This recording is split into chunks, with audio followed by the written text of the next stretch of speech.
तमाम महाराष्ट्रातील माझ्या सर्व विद्यार्थी मित्रांचं आपल्या संदीप आरगडे इन्स्टिट्यूट या यूट्यूब चॅनलवर सहर्ष स्वागत आहे मित्रांनो। आज आपण ज्याची तुम्ही प्रतीक्षा करत होतात बूस्टर टेस्ट सिरीज ग्रुप बी ला बूस्टर टेस्ट सिरीज ही गेम चेंजर ठरली। गेम चेंजर ठरण्याच्या पाठीमागं दररोज तुम्ही जी प्रॅक्टिस केली त्याचं जे आउटपुट आलेलं आहे हे तुम्हाला सगळ्यांना माहित आहे। आपल्याला आता तीच पद्धत तीच प्रॅक्टिस परत करायची आणि ग्रुप सी चा जो पेपर आहे त्याला त्याचं फळ मिळालं पाहिजे, 100% मिळालं पाहिजे। त्यासाठी बूस्टर 3.0 ही एक टेस्ट सिरीज घेऊन आलोय मी। त्याचे टेस्ट सिरीजचे पेपर दररोज म्हणजे ज्याचं शेड्यूल जे आहे ते आपल्या संदीप आरगडे इन्स्टिट्यूट टेलिग्राम चॅनलवर टाकलंय, बरोबर। या व्हिडिओच्या खाली लिंक पण आहे टेलिग्राम चॅनलची, जॉईन करा। त्या लिंकवर क्लिक करून जॉईन करा, नाहीतर डायरेक्ट सर्च केलं टेलिग्रामला संदीप आरगडे इन्स्टिट्यूट तरी जॉईन राहून तुम्हाला शेड्यूल मिळेल। दुसरा मुद्दा, डेली म्हणजे त्या शेड्यूलनुसार, डेली म्हणण्यापेक्षा काही दिवस अल्टरनेट डे पेपर राहणार आहे, कारण टोटल 25 पेपरचं मी नियोजन केलंय। काही दिवस अल्टरनेट पेपर राहणार आहे, सोमवार बुधवार शुक्रवार, सोमवार बुधवार शुक्रवार असं नियोजन केलंय। काही दिवस एक 10-12 पेपर झाले, 10-15 की मग नंतर रेग्युलर डेली पेपर असेल। हे सगळं नियोजन टाइम टेबल मी टाकलेलं आहे। आपल्याला परीक्षेच्या अगोदर 25 पेपर सोडवायचे। आता याच्या मीनवाईल सर सोमवारी पेपर घेताय, बुधवारी घेताय आणि शुक्रवारी घेताय, तर मधल्या काळामध्ये मंगळवार माझ्याकडे आहे, गुरुवार माझ्याकडे आहे, शनिवार रविवार आहे। या 4 दिवसात मी काय करू, मला अजून प्रॅक्टिस काय करता येईल, तर मी जाणून बुजून ह्या 25 टेस्ट जरी असल्या तरी मागच्या ज्या टेस्ट आहे बूस्टर 2 आणि बूस्टर 1, बरोबर, त्यातली बूस्टर 1 बूस्टर 2 दोन्हीपैकी कोणतेही जॉईन करून ज्यांचं टॉपिक वाईज टेस्ट पाहिजे आहे तर टॉपिक वाईज टेस्ट बूस्टर 1 मध्ये आहे। आणि अशाच कॉम्प्रिहेन्सिव्ह जे मी घेतोय त्याच 25 टेस्ट तशाच प्रकारच्या 25 टेस्ट 2 मध्ये आहे। मग तुम्ही तसं प्लॅनिंग करू शकता की बाबा 3 नुसार सर जे प्लॅनिंग देत आहेत सोमवार बुधवार शुक्रवारचं, तर मी मधल्या काळामध्ये ज्या आठवड्यातल्या 4 टेस्ट आहे ते बूस्टर 2 मी कंप्लीट करून घेतो। तर असं नियोजन तुम्ही केलं पाहिजे। तुमच्या बाजूनी तुम्हाला एवढ्या टेस्ट आहे, ऑलरेडी बूस्टर 1 बूस्टर 2 मध्ये 86 टेस्ट आहे। त्या टेस्टची एकत्रित PDF आपल्या चॅनलवरती आहे, टेलिग्राम चॅनलवरती आहे। ती एकत्रित स्पायरल करून जरी आणली आणि दररोज एक एक सोडवला, फक्त सोमवार बुधवार आणि शुक्रवार हे आपली बूस्टर 3.0 सोडवा आणि बाकीचे मंगळवार गुरुवार आणि शनिवार रविवार ही बूस्टर 1 बूस्टर 2 सोडवा। काही जणांना बाबा ह्याला किती वेळ लागेल, पेपर सोडवला 20 मिनिटं, एक्सप्लेनेशन पाहण्यासाठी 10 मिनिटं।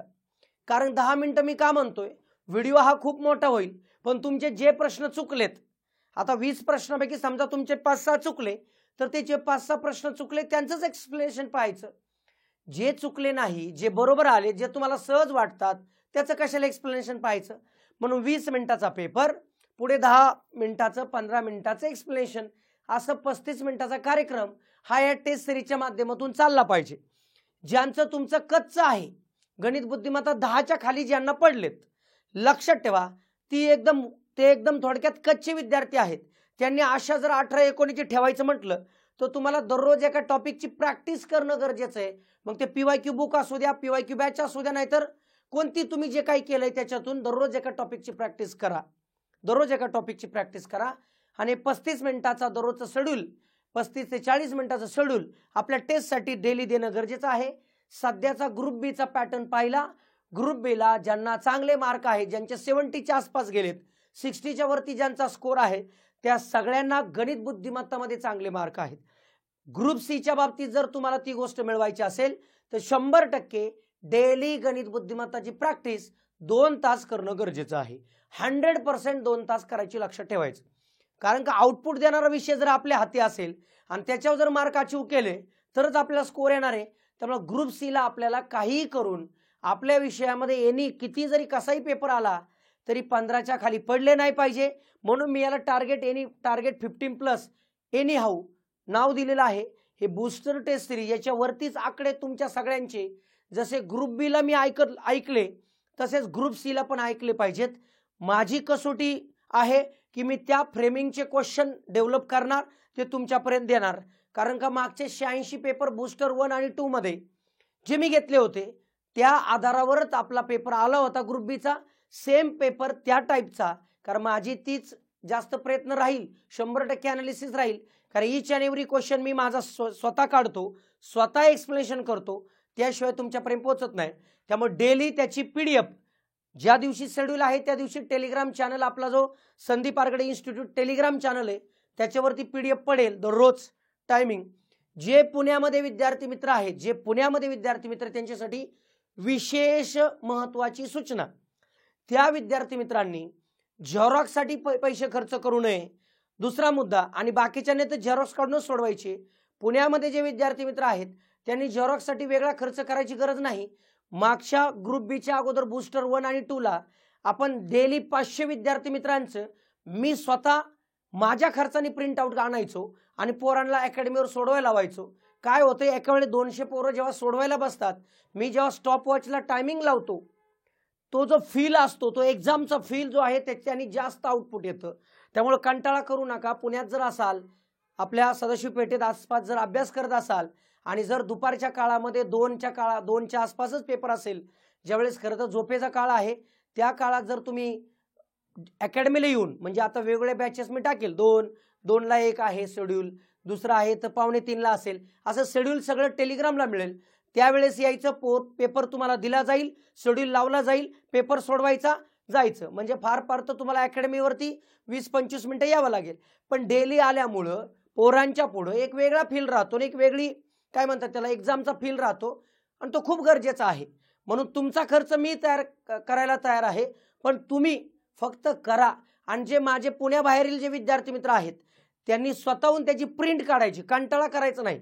मोबाईलवरती पेपर सोडत बसू नका, तेवढा फील तेवढा त्याचा जेवढा आउटपुट पाहिजे तेवढं नाही येणार. त्यामुळे आपल्याला त्या पद्धतीने करायचंय. लक्षात ठेवा, पहिली ही जी टेस्ट आहे ती यूट्यूबला पण आहे आणि ॲपमध्ये पण आहे. यूट्यूबला ह्यासाठी टाकली की तुम्ही सगळ्यांमध्ये अवेअरनेस जावा की पेपर सोडवणं खूप गरजेचं आहे. जर गणिताला आपल्याला चांगले मार्क पाहिजेत तर डेली गणिताची प्रॅक्टिस मस्ट असते, कारण गणित हा विषय सरावाचा आहे. लक्षात ठेवा. काही अडचण आली, आपलं संदीप आरगडे इन्स्टिट्यूट ॲप आहे, यूट्यूब चॅनल त्याच नावाने आहे, टेलिग्राम त्याच नावाने आहे, खाली नंबर दिलेत, कॉन्टॅक्ट करा. तुम्हाला ज्या माहितीने ज्या पद्धतीने पाहिजे सगळ्या प्रकारे सहकार्य करण्यासाठी मी 100% तयार आहे. जसं ग्रुप बीला सगळ्यांचे यायचा, बाबा गणितात चांगला मिळाला, गणितात चांगलं मिळालं, सेम पद्धतीने ग्रुप सीला पण पाहिजे, ही गोष्ट लक्षात ठेवा. चला, पहिला ह्या पेपरची जी PDF आहे ती मी टेलिग्रामला ऑलरेडी टाकली. तुम्ही व्हिडिओ पाहताय, टेलिग्रामला पहा. ती PDF पहिली सोडवा, व्हिडिओच्या अगोदर PDF पहिली सोडवा.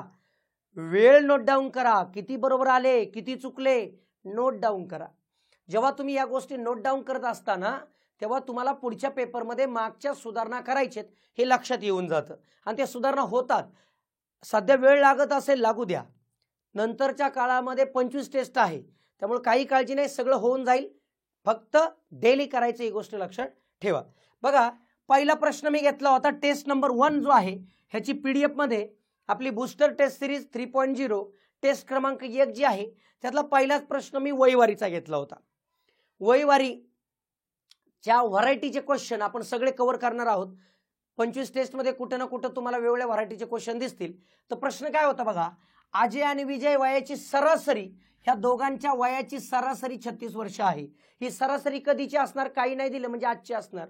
मग अजय प्लस विजय ह्या दोघांच्या वयांची सरासरी 36 आहे, म्हणजे बेरीज झाली 72. 36 दुने 72. अजय आणि विजय. पुढे गेलं विजय आणि अनिलचा विचार केला तर या दोघांची सरासरी 35 आहे, म्हणजे बेरीज 70 आहे. बरोबर. पुढे गेलो अनिल आणि अजय ह्या दोघांच्या वयांची सरासरी 29 आहे. 29 दुने 58 म्हणजे 58 आलं, कारण बेरीज 58. ह्या तिघांचा आपल्याला अजयचे 5 वर्षानंतरचं वय विचारले. साहजिकच मला सोडवायचं म्हटलं तर अजय 2 वेळा आलाय, विजय 2 वेळा आलाय, अनिल 2 वेळा आला. ह्या सगळ्यांची इकडे जर बेरीज केली तर 2 कंसात डबल वेळा अजय आलाय, 2 वेळा अजय प्लस 2 वेळा विजय प्लस 2 वेळा अनिल. ही अशी गोष्ट केली. ह्या सगळ्यांची बेरीज करूया. बेरीज बघा, 2 आणि 8 10, आजचा आला 1, 1 आणि 5 6, 6 आणि 14 20, 200. 200 ने 2 ने भागलं तर या तिघांची बेरीज किती येते तर 100 येते. तिघांची बेरीज किती आली 100, कारण 2 इकडे गुणिले होते तिकडे भागिले केले. ह्या तिघांची बेरीज आली 100. आता मित्रांनो अजयचं मला काढणं गरजेचं आहे, अजयचं काढायचंय म्हणजे विजय आणि अनिल ह्या दोघांची वजाबाकी केली पाहिजे. विजय अनिल किती आहे 70, हे 70 जर वजा केलं तर 30 येतंय, 30 आलं म्हणून 30ला टिक करू नका. इथं काहींनी जी चुकी केली ती लक्षात ठेवा. अजयचं वय आलं पण ते कधीच आलं, आजचं आलं. तुम्हाला प्रश्न काय विचारलाय 5 वर्षानंतरचं वय विचारलंय म्हणून 35. ऑप्शन नंबर 4 बरोबर. थोडेसे प्रश्न बनवत असताना मी नेहमी ट्रॅप टाकतो. ट्रॅपमध्ये इथं फसला चालेल, टेस्टला फसला चालेल पण एक्झाममध्ये फसायला नको. त्यामुळे पेपरच्या बाजूला लिहिणं गरजेचं आहे की ज्यांचं चुकलं होतं 30 त्यांनी 30 लिहिलं, त्यांनी पेपरच्या बाजूला असा गोल करून लिहिणं गरजेचं आहे की बाबा व्यवस्थित वाचत जा, प्रश्न व्यवस्थित बघत जा, घाई करू नको. असे जे शब्द लिहिणं खूप गरजेचं असतं. कारण हे शब्द जे असतात, हे जे वाक्य असतात ते नंतर रिव्हिजन करताना आपल्याला स्वतःला आठवण करून देतात की बाबा कधी कधी तू सोडवताना घाई करतो, सिली मिस्टेक होते, ह्या गोष्टी चुकायला नकोय, लक्षात ठेवायचं. ठीक आहे, चला नेक्स्ट क्वेश्चन बघा. एक रेल्वे दिल्लीहून दुपारी 4:10 वाजता सुटते आणि अलीगडला संध्याकाळी किती 7:25 ला पोहोचते. रेल्वेचा सरासरी वेग 40 km/h आहे आणि तर दिल्ली पासून अलीगड पर्यंतचे अंतर काय. तर रेल्वे बद्दल म्हणजे तुम्हाला माहिती आहे की अंतर वेळ वेग रेल्वेच्याच गणिताबाबतीत 2 प्रश्न ग्रुप बी ला आले होते. म्हणजे 100% अंतर वेळ वेग सगळ्या व्हरायटीवरती निदान एक तरी प्रश्न ग्रुप सी ला येणार हे आपल्या लक्षात येऊन जातं. म्हणजे डिश टीव्ही आपलं जे सूत्र आहे अंतर बरोबर वेळ गुणिले वेग. मग विचार करा अंतर काढायचे, वेळ किती. आता 4:10 ला सुटते आणि 7:25 ला पोहोचते. इथं जर विचार केला ह्या दोघांची वजाबाकी केली 3 तास आणि 15 मिनिटं, 3 तास 15 मिनिटं, 3 तास 15 मिनिटं मित्रांनो. 3 तास 15 मिनिटं जर मला आकड्यात लिहायचं म्हणलं तर 3.25 लिहिलं जातं. कारण 60चा 15 हा चौथा हिस्सा असतो 3.25. मग 3.25 ही वेळ झाली गुणिले वेग किती मित्रांनो, वेग 40 आहे. यांचा गुणाकार करायचा, शून्याने जर गुणलं तर इथं 32.5 गुणिले 4 येईल आणि यांचा जर गुणाकार केला तर काय येते बघा. तर 4 पंचे 20, हातचा आला 2, 4 दुने 8 आणि 2 10, हातचा आला 1, 4 त्रिक 12 आणि 1 13, शून्य द्यायचा आहे म्हणजे 130 किलोमीटर अंतर असणार. ऑप्शन नंबर 2 बरोबर. करेक्ट. अतिशय सोपं, लक्षात ठेवा.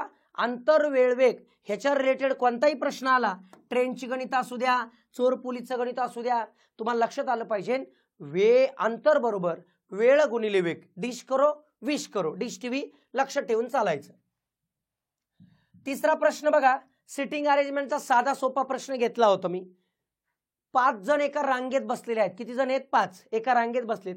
सनी हा कविता व सविताच्या जवळ नाही. आता 5 लोक आहेत, त्यांची तोंड कुठं नाही. साहजिकच बाय डिफॉल्ट मी त्यांची तोंड वरती करणार. का करणार वरती तोंड? कारण का आपली उजवी ती त्यांची उजवी, आपली डावी ती त्यांची डावी व्हावी म्हणून, गोंधळ होऊ नये यासाठी. माहिती जी दिली ती वाचूया. सनी हा कविता आणि सविताच्या जवळ नाही, क्लिअर आहे. करण हा कविताच्या जवळ नाही, नाही नाही विषय सोडा. सनी हा सानिकाच्या जवळ बसलाय. सनी कोणाच्या? सानिकाच्या. आता सानिका रांगेत मध्यभागी आहे म्हणजे मध्यभागी बरोबर सानिका बसली. आता याच्या वरचं वाक्य वाचा. सनी हा सानिकाच्या जवळ बसलाय. आता सनी एक तर इकडे तरी येईल किंवा इथं तरी येईल. म्हणजे मी एकाच ट्राय करतो. हा सनी इथं सनी ठेवून बघतो. ठीक आहे, ट्राय करूया. सनी हा सानिकाच्या जवळ बसलाय, मग इकडे किंवा इकडे. आता वरचं वाक्य वाचूया. सनी हा कविता व सविताच्या जवळ नाही. सनी हा कोणाच्या जवळ नाही? सविता व कविताच्या जवळ नाही. मग राहिला कोण? एकच व्यक्ती, करण. मग करण इथं आलाय. सविता कविता कुठे येऊ दे. प्रश्न काय विचारलाय? करणच्या बाजूला कोण आहे? करणच्या बाजूला सनी बसलाय. ऑप्शन नंबर 1 बरोबर. करेक्ट. बाकीचे ह्या दोघी कशा बसल्यात महत्वाचं नाही, आपल्या प्रश्न काय विचारलाय तो महत्वाचा. करणच्या शेजारी बाजूला कोण बसलंय? सनी बसलाय. ऑप्शन नंबर 1 बरोबर. बघा पुढचा प्रश्न. एका तळ्यामध्ये एके दिवशी जेवढी कमळं आहेत. आता मी कोड्याचा क्वेश्चन विचारला होता. कोडं कसं होतं बघा. एका तळ्यामध्ये एका दिवशी जेवढी कमळे आहेत त्याच्या दुप्पट कमळे दुसऱ्या दिवशी तयार होतात. या तळ्यामध्ये 5व्या दिवशी जर 192 कमळे असतील तर पहिल्या दिवशी किती कमळे? आता 5th डे, 5th पहिला दिवस बरं का, 5वा. हा 4th डे, हा 3rd बरोबर, हा 2nd आणि हा 1st डे. पहिल्या दिवशी विचारले, पहिल्या दिवशी. इथं मित्रांनो काय आहे तर इथं दिले तुम्हाला 192. आता वाक्य कोडं असं होतं की पहिल्या दिवशी किती घ्या, दुसरं डबल होणार, तिसरं डबल डबल डबल, म्हणजे इकडून इकडे येताना निम्म निम्म करत यायचे. 192 ला जेव्हा मी 2 ने भागेल तेव्हा 96 येणार. 96 ला 2 ने भागलं तर किती येणार, 48 येणार. 48 ला 2 ने भागलं 24 येणार. 24 ला 2 ने भागलं तर किती येणार, 12. म्हणजे पहिल्या दिवशी कमळं किती, 12. ऑप्शन नंबर 2 बरोबर. करेक्ट. थोडा घसा बसलाय, समजून घ्याल अशी अपेक्षा. थोडं ओरडावं लागते कारण लेक्चर्स खूप चालू आहेत, समजून घ्याल अशी अपेक्षा. असो, लक्षात येत आहे तुमच्या की आपल्याला कोड कळलं पाहिजे, कोड्यामध्ये काय म्हणायचे, आणि त्याच पद्धतीने आपल्याला रिटर्न येणं गरजेचं आहे. कारण इकडून डबल डबल होत जाणार, म्हणजे तिकडून येताना रिटर्न होणार. ऑप्शन नंबर 2 बरोबर. पहिल्या दिवशी विचारले, पहिल्या दिवशी 12. पुढचा प्रश्न बघा, कॅलेंडर टॉपिक मधला प्रश्न घेतला होता मी की 28 जून 2005 ला जर मंगळवार असेल तर 12 सप्टेंबर 2001 ला कोणता वार असेल. आता मला कळलं पाहिजे 2005 पासून 2001 म्हणजे रिटर्न जायचंय, मागे जायचंय. म्हणजे मी पहिलं रिटर्न जाऊया. 28 जून 2005. आता इथे 2004, 2003, 2002, 2001. लक्षात ठेवा, मी 28 जूनचा विचार करतो, म्हणजे 28 जूनचा पहिले उडी मारत मारत मारत मागे जाऊया. इथं तुम्हाला मंगळवार दिलाय मित्रांनो. लीप इयर हे आहे 28 जून 2004 लीप वर्ष आहे. पण याचा 29 फेब्रुवारी या मागच्या इथं येणार आहे 29 फेब्रुवारी. त्यामुळं या इंटरवल मध्ये 2 ने वाजा व्हायला पाहिजे, बाकी ठिकाणी 1 नाही. मंगळवारचं सोमवार येणार, सोमवारचं रविवार न येता शनिवार येणार, शनिवारचा शुक्रवार येणार आणि शुक्रवारचा गुरुवार येणार. म्हणजे तुम्हाला 28 जून 2001 ला गुरुवार आहे ही गोष्ट कळली. आता मला 12 सप्टेंबर 2001 ला जायचंय. 28 जून आहे, जून पासून सप्टेंबरला जा. 28 तारखेचा वार दिलाय, मग जून महिन्यामध्ये राहिले दिवस किती, 29 आणि 30 म्हणजे 2. जुलै हा 31 चा असतो, 31 ला जर 7 ने भागलं तर 3 राहतात, 3 घेतलं. ऑगस्ट सुद्धा 31 चा असतो, ऑगस्टला सुद्धा कोड 3 घ्यायचा, कारण 31 ला 7 ने भागलं 3 बाकी. आणि नंतर सप्टेंबरचा विषय आलो तर सप्टेंबरला किती, 12. या सगळ्यांची बेरीज केली तर 20 येते. 20 भागिले 6 7 म्हणजे 6 बाकी, 6 दिवस. लक्षात ठेवा, इथं पाहिलं तर पुढे जायचंय, इकडे जायचंय, पुढे जायचंय. गुरुवारच्या पुढे 6 दिवस जायचंय, म्हणजेच 1 दिवस मागे यायचंय वाराच्या बाबतीत. म्हणजे गुरुवारच्या पुढे 6 दिवस गेलं, बुधवार येणार, म्हणजेच ऑप्शन नंबर 3 बरोबर. म्हणजे तुम्हाला लक्षात ठेवा, तारीख आणि इकडे तारीख. वर्ष पहिलं पाहत चला, वर्ष वेगळं असेल तर वर्षांची उडी मारायची. वर्षांची उडी मारताना +1 -1 काय जो प्रकार आहे तो बघा, मागे जाताना -1, पुढे जाताना +1. फक्त लीप वर्ष असेल तर -2 किंवा +2 होत असतं. ह्या गोष्टी लक्षात ठेवा. जेव्हा वर्ष सेम येतं तेव्हा मग दिवसांचं काउंटिंग करायचं, महिन्याला किती दिवस एक्स्ट्रा असतात ती काउंटिंग केलं, येऊन जातो उत्तर. ऑप्शन नंबर 3 बरोबर. बघा, सध्या पदवी आयोगाचा ट्रेंड चालू आहे. राज्यसेवेला पदवीवरती प्रश्न होता, कंबाईनलाही होता. याचा अर्थ ग्रुप सी ला सुद्धा पदवीवरती प्रश्न येणार, कंपल्सरी येणार. त्यामुळे ह्या टाईपचे प्रश्न आलेच पाहिजे. हे काय बघा, मायनस म्हणजे भागिले घ्या, प्लस म्हणजे मायनस घ्या, भागिले म्हणजे गुणिले घ्या, गुणिले म्हणजे प्लस घ्या. तर खालीलपैकी कोणती पदवी बरोबर आहे. आता तुम्हाला माझ्याकडून काय शिकायला मिळेल तर लक्षात ठेवा, आयोगाची एक मानसिकता असते की बाबा पोरं ही वरतून ट्राय करणार, आपण हुशार व्हायचे. आपण ट्राय करताना खालून ट्राय करायचं, म्हणजे मी पहिला चौथा, नंतर तिसरा, नंतर दुसरा, नंतर पहिला, असा विचार करायला पाहिजे. मग 70 मायनसचा अर्थ सांगितलाय त्यांनी, 70 भागिले 2. बर, प्लसचा अर्थ काय सांगितलाय, -4. भागिलेचा अर्थ गुणिले 5 आणि गुणिलेचा अर्थ +6. मग याचा विचार करा बॉडमसनुसार. पहिल्यांदा भागाकार सोडूया. मग भागाकार जर सोडवला तर हा येतो 35. 35 - 4 गुणिले 5 +6. तर भागाकार संपल्यावर गुणाकार करणार, 35 - 20 +6. मग 20 अधिक 6 जण काही जण करतात. मागच्या पेपरला जो प्रश्न आला होता, काही जणांनी म्हणले बॉडमसनुसार सर भागाकार झाल्यावर गुणाकार नंतर बेरीज. आता बेरीज करत असताना पोरांनो यांची बेरीज होते का, बेरीज करत असताना दोघांची चिन्ह सारखी असावी लागतात. मग 20 आणि 6 26 नाही होत बाबांनो. मग काय करावं लागतं, मायनस आणि प्लस मध्ये कोणतंही कधी केलं तरी चालतं. फक्त लक्षात ठेवा, दोन संख्यांची चिन्ह जर सारखी असेल तर बेरीज होते, वेगळं असेल तर वजाबाकी होते. 35 प्लस हे मायनस आहे, वजाबाकी होईल. किंवा 35 आणि 6 ची बेरीज केली तरी चालू शकते, प्लस प्लस चालेल, काही अडचण नाही. 35 मधून 20 गेले 15, 15 आणि 6 21 बरोबर आहे. म्हणजेच ऑप्शन नंबर 4 बरोबर. म्हणजे पदावलीवरती लक्षात ठेवा, एक एक मार्क गोळा करायची सवय लावा, एक एक मार्क गोळा करायची सवय लावा. की सर ह्या टाईपचा प्रश्न, म्हणजे आपल्या टेस्ट 3चा पर्पज हाच आहे, एकही व्हरायटीचा टाईपचा प्रश्न जो मी घेतला जाईल टेस्टमध्ये तो तुमचा कधीच आयुष्यात चुकला नाही पाहिजे, याची जबाबदारी तुम्ही घ्यायची. मग कशी, एकदा चुकला तर परत वारंवार 2-3 वेळा सोडवा सोडवा सोडवा, पण तो टॉपिक त्या टाईपचा प्रश्न चुकला नाही पाहिजे याची खात्री तुम्ही मला द्यायची, लक्ष ठेवा. बघा पुढचा प्रश्न, आता शेकडेवारीचा प्रश्न घेतलाय बघा. शेकडेवारीचा 800 रुपयांना 200 आंबे खरेदी केले. 800 रुपयांना 200 आंबे खरेदी केले, त्यातील 40 आंबे खराब झाले. म्हणजे 200 पैकी किती आंबे खराब झाले, 40. म्हणजे 200 वजा 40 म्हणजे 160च आंबे विक्रीसाठी तयार झाले. ठीक आहे. शेकडा 20% नफा होण्यासाठी, आता 20% म्हणजे किंमत किती आहे 800, 800चं 20% काढा, एक्स्ट्रा नफा व्हायचा आहे. म्हणजे 120 भागिले 100 यांचं कॅल्क्युलेशन केलं तर 960 येतात.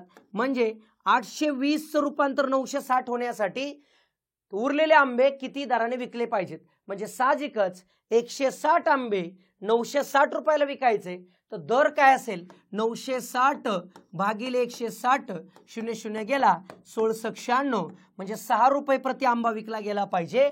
ऑप्शन नंबर 3 बरोबर. कसं केले पहा, 200 आंबे होते, 40 खराब झालेत म्हणजे 160 झाले. करेक्ट. जी खरेदी किंमत होती 800 त्याच्यावर 20% नफा कमवायचा आहे. 100चा 20% नफा म्हणजे 100चा 120 होतो. म्हणजे 800 गुणिले 120 भागिले 100 करायचं म्हणजे 960. म्हणजे 160 आंबे 960ला विकायचेत, म्हणजे प्रति आंबा 6 रुपयाला विकावा लागेल. ऑप्शन नंबर 3 बरोबर. करेक्ट. चला पुढचा प्रश्न बघा, नातेसंबंधाचा प्रश्न आहे. थोडासा तुम्हाला वेळ लावणारा प्रश्न घेतला होता मी. विभास हा विपुलचा भाऊ आहे. आता इथं नाव तुम्हाला वाचताना विभास, विपुल, वैशाली, वृषाली तुमचा गोंधळ व्हावा म्हणून मी त्या प्रकारची नावं घेतलेली आहे. विभास हा विपुलचा भाऊ आहे. कोण, विभास. विभास हा विपुलचा भाऊ आहे. विपुल म्हणजे भाऊ आहे विपुलचा, मेल. ठीक आहे. पुढे, आणि विद्याधरचा मुलगा आहे. कोण, विभास. विभास हा विपुलचा भाऊ आणि विद्याधरचा मुलगा. विद्याधर इथं आला. ठीक आहे. पुढे, वृषाली ही वैशालीची मुलगी. आता वृषाली वैशाली नाही, मुलगी आहे. व वैशालीचे सासरे हे विपुलचे आजोबा आहेत. विपुलचे आजोबा म्हणले वडिलांचे वडील, हे आले आजोबा, आणि हे सासरे आहेत कोणाचे, वैशालीचे. वैशाली सासरे आहे म्हणजे वैशाली ही विद्याधरची मिसेस आहे, वैशाली. आणि पुढचं वाक्य आहे बघा, वृषाली वैशालीची मुलगी. वैशालीची मुलगी म्हणजे इथं वृषाली आली बघा, वृषाली. मग प्रश्न काय विचारलाय आपल्याला, तर वृषालीचे विभासशी नाते काय. विभास आणि वृषाली हे बहीण भाऊ आहे. मग वृषाली ही विभासची बहीण, म्हणजेच ऑप्शन नंबर 1 बरोबर. मामे बहीण, आत्ते बहीण, मावस बहीण असा काही प्रकार नाही. ऑप्शन नंबर 1 बरोबर. बघा, तुम्हाला एक व्याजावरती प्रश्न पुढचा विचारला होता मी. एका रकमेचे 5 वर्षाचे सरळ व्याज 750 आहे आणि 2 वर्षाचे चक्रवाढ व्याज 315 आहे, तर व्याजाचा दर काय. मित्रांनो, साधी सोपी कन्सेप्ट. दर वर्षाचं सरळ व्याज हे सारखं असतं. 5 वर्षाचं 750 आहे बरोबर. मग एका वर्षाचं 150 येईल. मग आपण 2 वर्षाचा विचार करू. सरळ व्याज आणि चक्रवाढ व्याज, लक्षात ठेवा कन्सेप्ट. चक्रवाढ व्याज कन्सेप्ट क्लिअरिटी असली तर अडचण येत नाही. लक्षात ठेवा, आपल्याला 750 ची गरज नाही. 5 वर्षाचं 750 आहे ना, 750 भागिले 5 केलं तर प्रत्येक वर्षाचं सरळ व्याज 150 येईल. म्हणजे 2 वर्षात सरळ व्याज 300 आणि चक्रवाढ व्याज 315.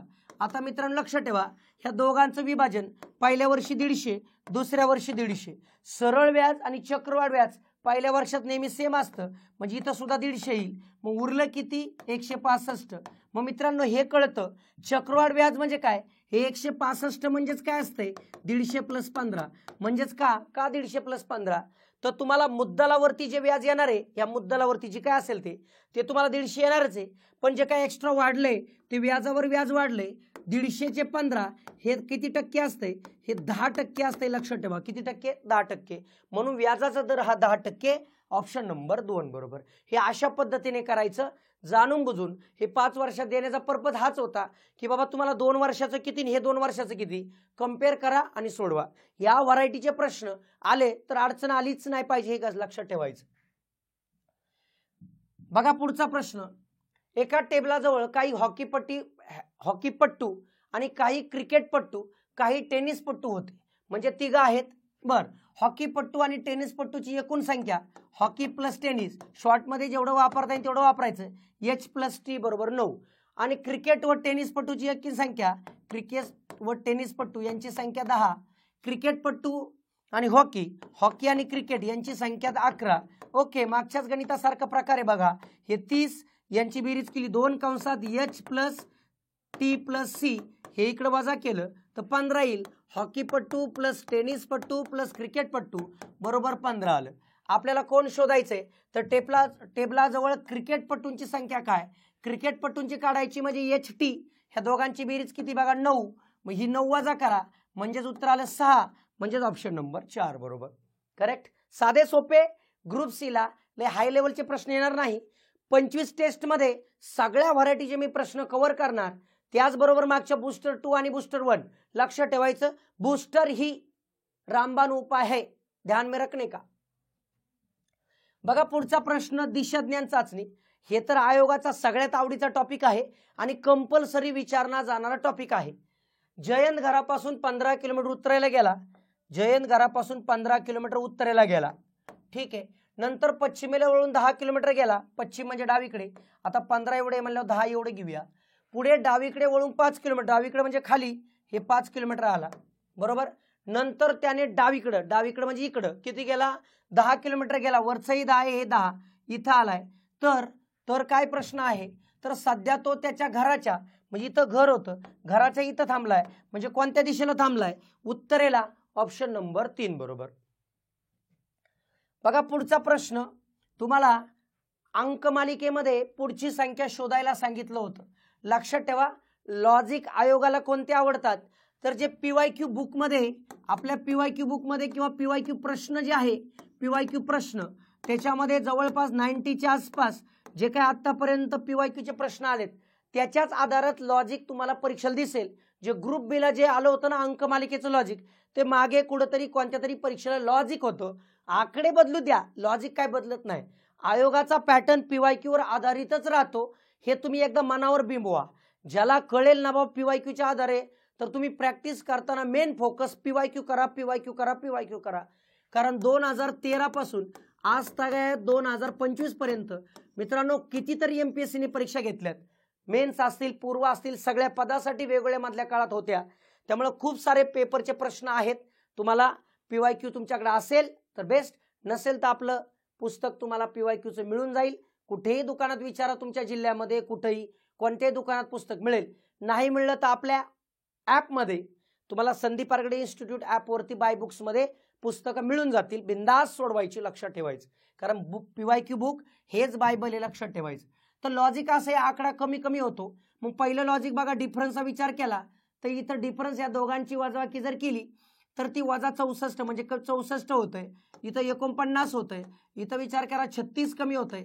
इथं विचार केला 25 कमी होतंय. म्हणजे इथं 16 कमी होणार, कारण वर्गांचा फरक आहे.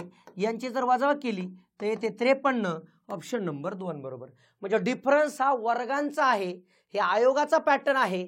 आयोगाचेच पॅटर्न मी बेस ठेवतो आणि त्या आधारावरती प्रश्न मी माझ्या मनाने बनवत असतो, लक्ष ठेवायचं.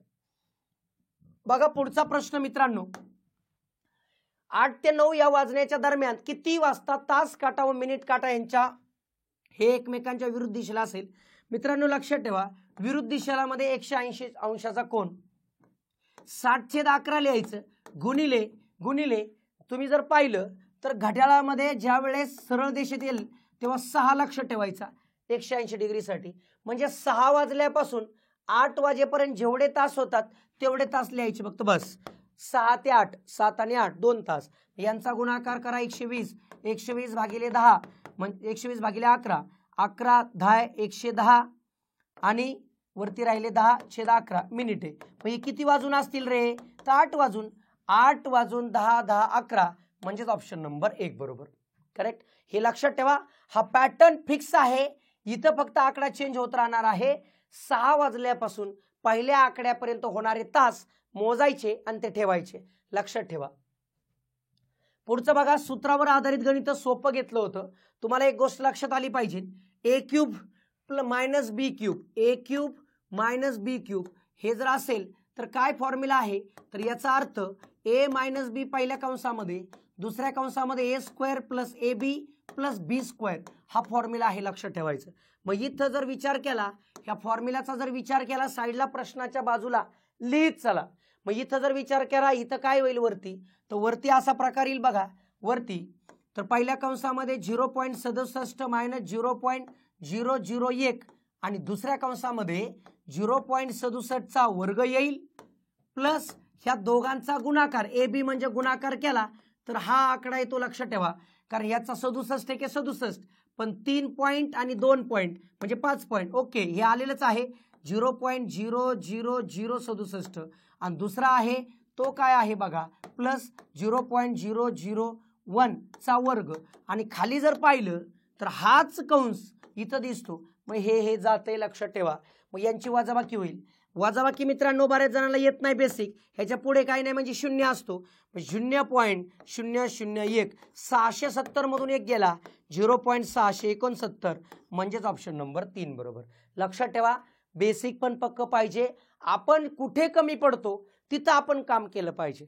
ज्यावेळेस आपल्याला कळतं आपण हायर लेवलचे आहोत, बघता क्षणी काही जणांना लिहायची गरज नाही, काही जणांना बघून पण कळतं, पण त्यांची त्या लेवलची प्रॅक्टिस झाली. आपलं जर नसेल तर आपण त्या पद्धतीने केलं पाहिजे. साध्या सोप्या गोष्टी पेपर वर्क करत चला, कधीच अडचण येत नाही. लक्षात ठेवायचं. बघा पुढचा अक्षर मालिकेचा प्रश्न. अक्षर मालिकेचा कोणताही प्रश्न सोडवताना ABCDEFGHIJKLM NOPQRSTUVWXYZ या पद्धतीने केलं. आता बघा ABCD अशीच लिहायची. मग नेहमी जेव्हा नेक्स्ट टर्म काढायला सांगतात तर फर्स्ट फर्स्ट फर्स्ट फर्स्ट हा विचार करत जायचं. मग टी पासून एन, इथं टी आहे इथं एन आहे. जर पाहिलं तर मध्ये 5 आहे. बर. एन पासून आय, एन पासून आय मध्ये 4 आहे. ओके. आय पासून ई मध्ये 3 आहे. मग इथं 2 येणार म्हणजेच मध्ये काय बी येणार. म्हणजे बी नी सुरुवात होणार. ऑप्शन 1 गेला, ऑप्शन 2 गेला. आता पहा ज्यावेळेस माझे 2 पर्याय जातात ना, जे 2 पर्याय राहिले तिथं बघा दुसरं चेक करून बघा एकदा. वेगळं आहे चेक करायला काय हरकत नाही. वाय पासून आर, इथं विचार करा. वाय पासून आर, वेगळा पेन घेतो. वाय पासून आर, आर किती 1 2 3 4 5 6 सोडायचे. आता आर पासून पुढे काय रे यल 1 2 3 4 5 सोडले. ओके. आता 4 सोडा 1 2 3 4 जी आला. आता 3 सोडा 1 2 3 सोडा सी आला. म्हणजे पुढचा BC येणार म्हणजेच ऑप्शन नंबर 3 येणार. करेक्ट. असंच करत जायचं. म्हणजे अक्षर मालिकेचं पहिलं टेक्निक. ज्यावेळेस मला पुढचं पद सांगतात first first first first first second second second असाच विचार करत चला. लवकर उत्तर येईल, हमखास उत्तर येईल. बघा पुढचा प्रश्न.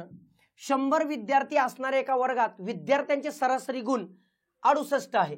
वर्गात मुलींचे सरासरी गुण 80 आणि मुलांचे किती सरासरी 60 आहे. तर वर्गात किती विद्यार्थी मुले आहेत? मुलं समजा मी मुलं X मानले तर मला कळतंय एकूण 100 विद्यार्थी आहे म्हणजे 100 गुणिले सरासरी किती 68 ही टोटलची झाली. मुले X आहेत तर मुली किती आहेत? तर 100 वजा X ह्या मुली होतील. कारण टोटल विद्यार्थी 100 आहे. मुले जर X असतील तर मुली 100 वजा X होतील. मग मुलींचं 100 वजा X गुणिले काही मुलींची सरासरी काय आहे 80 आहे. प्लस मुलांचं काय सांगितलंय संख्या X आहे आणि सरासरी 60 आहे. बरोबर.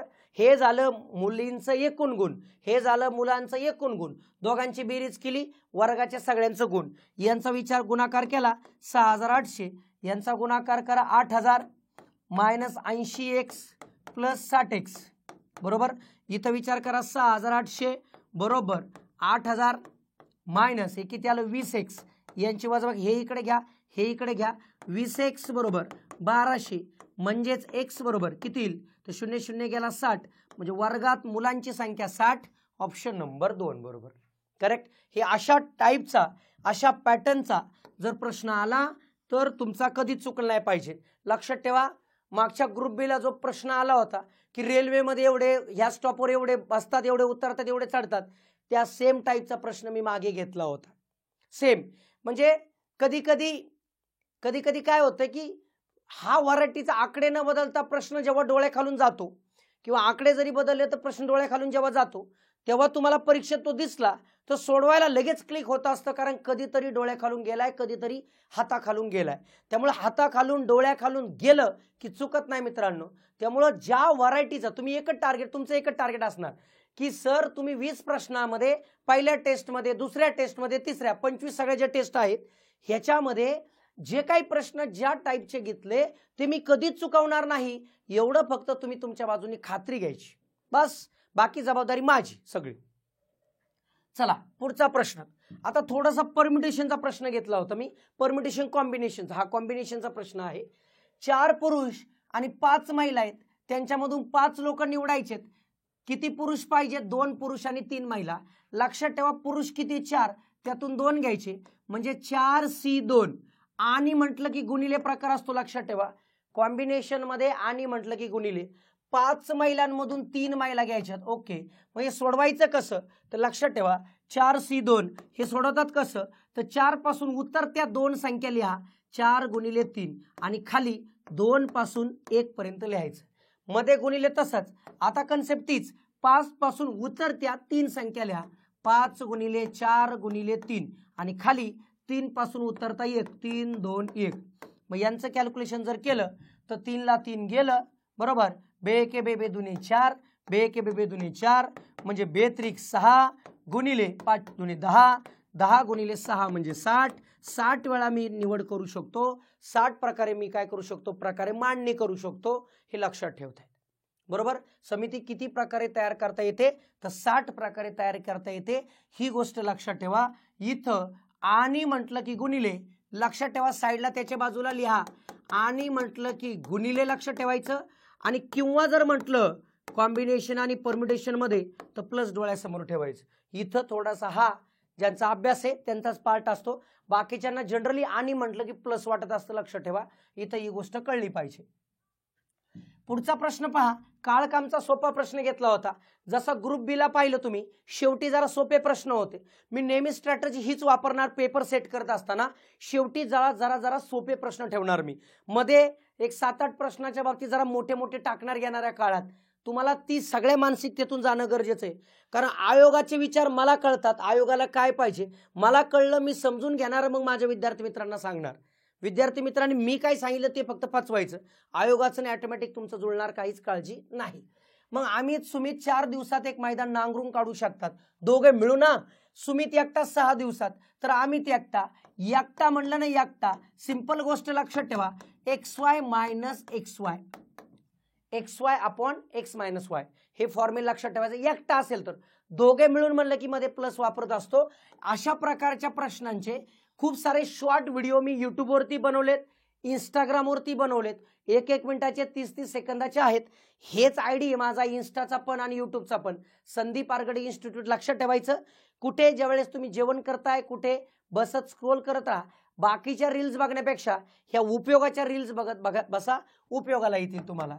मग एक्स म्हणजे कोणताही आकडा घ्या 6 गुणिले 4 छेद 6 वजा 4 म्हणजे 24/2 म्हणजे 12. एकटा अमित 12 दिवसात पूर्ण करेल ऑप्शन नंबर 2 बरोबर करेक्ट. म्हणजे गडी एकटा निघाला म्हटलं XY upon X minus Y. सिलोलिझम आयोगाचा अतिशय फेवरेट टॉपिक. सिलोलिझम काही स्कूटर बसेस आहेत काही स्कूटर हे स्कूटर आहे स्कूटर काय बसेस काही स्कूटर बसेस आहेत. पुढे गेलो मी सर्व बस. आता इथं मित्रांनो बस म्हणा किंवा बसेस म्हणा शब्दाचा विचार काय अनेक वचन एक वचन एकच धरायचं. लक्षात ठेवा बस सर्व बस आतमध्ये आलं पाहिजे आणि बाहेर हे कोण आहे, विमान आहे, विमान. ही कंपल्सरी अशी डायग्राम पाहिजे, कंपल्सरी. मग पहिलं बघा, काही स्कूटर विमाने आहेत, काही स्कूटर हो आहेत, बरोबर आहे. काही विमाने स्कूटर आहेत, काही विमाने स्कूटर हो आहेत. बर, सर्व विमाने स्कूटर आहेत, सर्व विमाने स्कूटर होतील का, नाही. सर्व विमाने बस होतील का, नाही. म्हणजे फक्त 1 आणि 2 बरोबर, ऑप्शन नंबर 1 बरोबर. करेक्ट. चलो नेक्स्ट वन बघा, भूमितीचा प्रश्न घेतलाय मी. भूमितीवरती 1-2 प्रश्न येणार, कंपल्सरी आहे. त्रिकोणाचे क्षेत्रफळ आणि चौरसाचे क्षेत्रफळ समान आहे. आता त्रिकोणाचे क्षेत्रफळ आणि कोणाचे क्षेत्रफळ, तर चौरसाचे क्षेत्रफळ यांचे जे काय आहे क्षेत्रफळ सूत्र सारखे आहेत. मग त्रिकोणा क्षेत्रफळ 1/2 गुणिले पाया गुणिले उंची हे सूत्र आहे त्रिकोणा क्षेत्रफळाचं. आणि चौरसा क्षेत्रफळ तुम्हाला माहिती आहे बाजू वर्ग, हे सूत्र पाठ पाहिजे. मग बघा 1/2, उंची नाही, पाया नाही दिला तो x मानूया, रुंदी दिली उंची, पाया गुणिले उंची म्हणायचे, रुंदी नाही उंची, बरोबर. उंची दिली किती, 90, बरोबर. आणि बाजू वर्ग किती रे, 60 मीटर रे, बरोबर की नाही. मग आता बघा हे काय करता येईल, तर यांनी इथंच बागून घ्या, 60चा वर्ग आहे म्हणजे 60 गुणिले 60, इथं 45, x बरोबर 60 गुणिले 60 छेद 45. बस हे कॅल्क्युलेशन म्हणजे आपलं उत्तर. मग करूया, 15 त्रिक 45, 15 चौक 60, 3 20, 20 चौक किती रे, 80. म्हणजे काय आली उंची, 80. ऑप्शन नंबर 3 बरोबर. करेक्ट. येस मित्रांनो, लक्षात ठेवा, सगळं शेड्यूल मी टाकून दिले इथं. कसं शेड्यूल आहे बघा, सोमवार 10 मार्चला पेपर झाला, नंतर बुधवार आहे बघा, इथं बुधवार आहे, बुधवारला 12 मार्च, बुधवार शनिवार, सोमवार बुधवार शुक्रवार असं दिले. तारखा व्यवस्थित बघा, सोमवार बुधवार शुक्रवार. लक्षात ठेवा, पहिल्या दिवशी पहिला 3 नंबरचा पेपर जो आहे तो शुक्रवारी नाही आहे, फक्त कारण असं आहे शुक्रवारी धुलीवंदन आहे, त्यामुळं शक्यतो अकॅडमीच्या तिथं म्हणजे आपल्या ऑफलाईनला जे आहे तुम्ही सोडवायला अडचण नको म्हणून मी शनिवार ठेवलाय. शुक्रवारी थोडीशी अकॅडमी बंद ठेवावी लागते, सोसायटीचा विषय आहे तिथं, की त्यामुळं शनिवारी पेपर आहे. प्रत्येक ठिकाणी सोमवार बुधवार शुक्रवार, सोमवार बुधवार शुक्रवार, सोमवार बुधवार शुक्रवार आहे. नंतर लागोपाठ बघा इथं 7 दिवस पेपर आहे. हे सगळं 25 टेस्टचं नियोजन आहे. तुम्हाला फक्त डेली त्याची PDF टेलिग्रामला मिळेल, ती PDF प्रिंट काढून सोडवायची, जसं बीला केलंय. आता ज्यांना प्रत्येकाला ज्यांनी जॉईन होते त्या सगळ्यांना आउटपुट आलेलं आहे. जे नाही त्यांनी मोबाईलवरती सोडवत बसू नका. आपली परीक्षा काय ऑनलाईन परीक्षा नाही, आपली ऑफलाईन आहे. आणि आपण का प्रिंट काढत नाही, थोडंसं 1-2 रुपये तुमचे जातील, 3 रुपये जातील समजा प्रिंट काढायला. तुमच्याकडे महाग असेल तुम्ही तुमच्या पद्धतीने पहा, पण प्रिंट काढणं सगळ्यात संयुक्तिक. पुण्यामध्ये असाल, प्रिंट काढायचा तुमचा दररोजचा 3 रुपये 4 रुपये खर्च मी करणार आहे. तुम्ही अकॅडमीवर यायचं, सोडवायचं. मला परत हे शब्द नाही पाहिजे की सर गणितामुळे माझा रिझल्ट गेला. माझा रिझल्ट आला फक्त गणितामुळे, हा शब्द मला कायम प्रत्येकाचे ऐकायचंय. जिथं जिथं तुम्हाला कमीपणा वाटेल, जिथं कमी तिथं मी, लक्षात ठेवायचं बस आणि पुढे जायचं. माझ्याशी हितगुज करत राहा, बोलत राहा. तुमच्यापैकी ज्यांना कोणाला वाटतंय की सरांशी मला बोलायचंय, मी नकारात्मक आहे, मला काउन्सिलिंगची गरज आहे, सकाळी 7:30 ते 8:30 या टायमिंगमध्ये सोमवार ते शनिवार, कधी पण, रविवारी क्लास नसतो त्यावेळेस मला शूटिंग करावी लागते. हे 7:30 ते 8:30 मध्ये कॉल करत चला. तुमच्या मनामध्ये जे द्विधा मनस्थिती आहे, काउन्सिलिंगची गरज आहे, नकारात्मक आहे, दिशा योग्य आहे का काही कळत नाही, या टायमिंगमध्ये माझा वेगळा नंबर आहे, तो पर्सनली सगळ्या मित्रांकडे आहे, 8308 110 110 ह्या नंबरवरती मला कॉन्टॅक्ट करायचा. बाकी बॅच रिलेटेड काही इन्फॉर्मेशन असेल, इथं स्क्रीनवर नंबर दिलेत. बॅच रिलेटेड आपली टीम सगळी मदत करते, तिथंच कॉन्टॅक्ट करा. बॅच रिलेटेड मला कॉन्टॅक्ट करण्यापेक्षा इकडून जर समाधान नाही झालं तर मला कॉन्टॅक्ट करा. पण मला काउन्सिलिंग, माहिती, काय करू कसं करू याच्यावरती माझा जास्त वेळ जाऊ द्या. कारण बऱ्याच वेळा 8 दिवसापूर्वी कॉल आलेला माझा आज जातो, कारण मला एवढे कॉल येतात. त्यामुळे माझा पर्सनल नंबर हा लक्षात ठेवायचा, सेव्ह ठेवायचा. काही अडचण आली मला कम्युनिकेशन करत राहायचं. पर्पज एक मित्रांनो 100% आपला आहे की गुलाल जोपर्यंत आपल्या खांद्यावर पडत नाही तोपर्यंत तुम्ही थांबायचं नाही, मी थांबणार नाही. 4 मे हे आपलं टार्गेट हे डोळ्यासमोर मी ठेवलंय. अशा पद्धतीने पेपर दररोज ज्या दिवशी दिले त्या नियोजनाने राहील, तुम्ही सोडवायचा आणि दिवसेंदिवस कॉन्फिडन्स वाढवत राहायचं. ही बूस्टर टेस्ट सिरीज लक्षात ठेवा आपल्या ॲपमध्ये आहे. जॉईन करताना 3.0 जॉईन करताय का बघा.